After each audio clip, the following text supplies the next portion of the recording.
دوستو، آج میں آپ کو ڈینٹل سرجری یعنی دانت نکلوانے کے بعد جو احتیاطی تدابیر ہوتی ہیں ان کے بارے میں بتانے جا رہا ہوں۔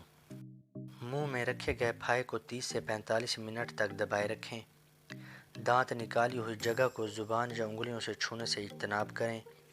جس طرف سے دانت نکالا گیا ہو چہرے کے اس جانب برف کی سکائی کرنے سے ورم میں کمی ہو جاتی ہے۔ پہلے 24 گھنٹے کلی کرنے، بار بار تھوکنے یا سگریٹ نوشی سے پرہیز کریں۔ 24 گھنٹے بعد اگلے 3-4 دن تک روزانہ نیم گرم نمک کے پانی کی کلیاں کریں۔ جس طرف زخم ہو اس جگہ کو چبانے کے لیے استعمال نہ کریں۔ پہلے 24 گھنٹے ٹھنڈی رقیق چیزیں استعمال کریں، اس کے بعد ٹھوس غذا استعمال کی جا سکتی ہے۔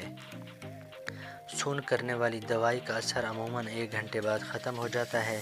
اس کے بعد ڈاکٹر کی بتائی ہوئی دوا حسب ہدایت استعمال کریں۔ پہلے 48 گھنٹوں میں تھوڑا بہت خون نکلنا، ورم آنا اور درد ہونا معمول کی بات ہے۔ ان میں سے کسی بھی چیز کی زیادتی کی صورت میں اپنے دانتوں کے معالج سے رجوع کریں۔ دانتوں کی صحت اور مضبوطی کے لیے 6 ماہ میں 1 مرتبہ اپنے دانتوں کے معالج سے ضرور معائنہ کروائیں۔